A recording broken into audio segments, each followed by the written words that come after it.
Boyfriend আমার থেকে 7 বছরের বড়, সো আমি ভিকারুননিসা আসার আগেই চয়েস করা। বাট বেশিরভাগ ছেলেরা আমি দেখছি নটর ডেম অ্যান্ড ভিকারুননিসা অনেক ভালো, মানে অনেক জমে আর কি কাপল হিসেবে। আচ্ছা তাই মানে ভিকারুননিসার মেয়ে এবং নটর ডেমের ছেলে এদের ভিতরে রেসিডেন্সিয়াল ছেলে, এদের মধ্যে জমে হ্যাঁ। কি জমে? জমে বলতে দে আর টু বোথ আর ব্রিলিয়েন্টস আচ্ছা। অ্যান্ড এটাই স্মার্ট হয়, এলিগেন্ট হয়, দ্যাটস ইট। আপনার কাছে স্মার্ট ছেলের সংজ্ঞা কি? স্মার্ট ছেলের সংজ্ঞা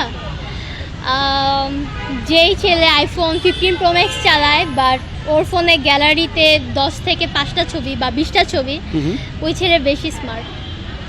জীবনে স্মার্টনেসের বহুত সংজ্ঞা শুনছি, বাট এইরকম সংজ্ঞা ভাই প্রথম শুনলাম যে যার হচ্ছে আইফোন। This the fact. আচ্ছা আপনার কাছে মানে পার্সোনালি ঢাকা শহরের কোন শিক্ষা প্রতিষ্ঠানের ছেলেদেরকে খুব বেশি ভালো লাগে? আমি ছেলেদের দিকে এমন কোনো নজর দেইনি এই পর্যন্ত, আমি জানি না, but definitely I rather choose senior ভাইয়া। সিনিয়র ভাইয়াদের মধ্যে এমন কি আছে যেটা আসলে সেম এজ বা যারা একটু জুনিয়রে মানে তাদের মধ্যে নাই? আমি আমার রিলেশন দিয়ে যেটা বুঝলাম আর কি, সিনিয়র ভাইয়ারা অনেক কেয়ারিং হয়, অনেক ম্যাচিউর হয়, যেটা রিলেশনশিপে খুবই দরকার। মানে সিরিয়াস রিলেশনশিপে তুমি যদি তাও গলি টলির ছেলে চাও তাহলে 6 মাস 5 মাস প্রেম করতেই পারো, বাট সিরিয়াস রিলেশনশিপের জন্য সিনিয়র অ্যান্ড এটা ম্যাচিউর ছেলে, ওরা টাইম পাস করতেছে ওরা এখন মোহতে আছে। ক্লাস 10 মানে ক্লাস 9 থেকে পরিচয়, 10 থেকে রিলেশন। তার মানে এটাই আপনার লাইফের ফার্স্ট লাভ, হ্যাঁ এবং এটা কি শেষ লাভ হবে, লাস্ট লাভ হবে? ইনশাল্লাহ। যদি আপনার বয়ফ্রেন্ড আপনাকে বিয়ে না করে তাহলে আপনি মানে কি করবেন? ও আমাকে বিয়ে কেন করবে না, আমিই করবো না যদি ওরকম কিছু ও করে আর কি। আমার হাজবেন্ডকে কেন খাওয়াবো? আমার ফ্যামিলি আছে না, আমি আমার ফ্যামিলির বড় মেয়ে, অফকোর্স আমার ফ্যামিলি দেখতো আমার।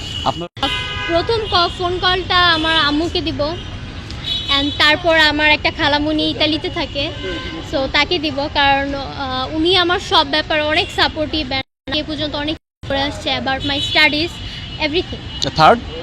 থার্ড আমার বাবা। ফোর্থ আমার বয়ফ্রেন্ড। মানে বয়ফ্রেন্ড একদম 4 নম্বরে ফেলাই দিচ্ছেন তাকে? কারণ ও জানে, ও একদিন আগেই বুঝে ফেলবে আমি A+ পাবো না। এত প্রেম আপনাদের? প্রেম না, ও জানে আমি স্টুডেন্ট কেমন, কারণ ও আমাকে পড়ায় মাঝে মাঝে স্টাডি আচ্ছা। করায়, তো জানে। আচ্ছা আমি একটু ঘুরে ঘুরে মানে দেখলাম আপনার কিছু সহপাঠী আপনার ব্যাপারে বললো যে এই মেয়ে আসলে পাশই করতে পারবে না, তো তারা এটা কেন বললো বা আপনার এটা কি মনে হয়, তাদের আপনি মানে কি বলতে চান? দে আর জাস্ট জেলাস। মেয়েদের অনেক জেলাস হয়, অ্যান্ড ওরা জানে আমার ভালো কিছু ফলোয়ার্স আছে, ফ্যান ফলোয়ার আছে, so they are just jealous because of ওদের অ্যারাউন্ডে আমার সবাই ইন্টারভিউ নিতেছিল, সো দিস ইজ ওয়াই ওরা মানে তাদের কেউ পাত্তা দিচ্ছিল না। এটা তো দেখলেন। এটা তো দেখলাম ব্যাপার।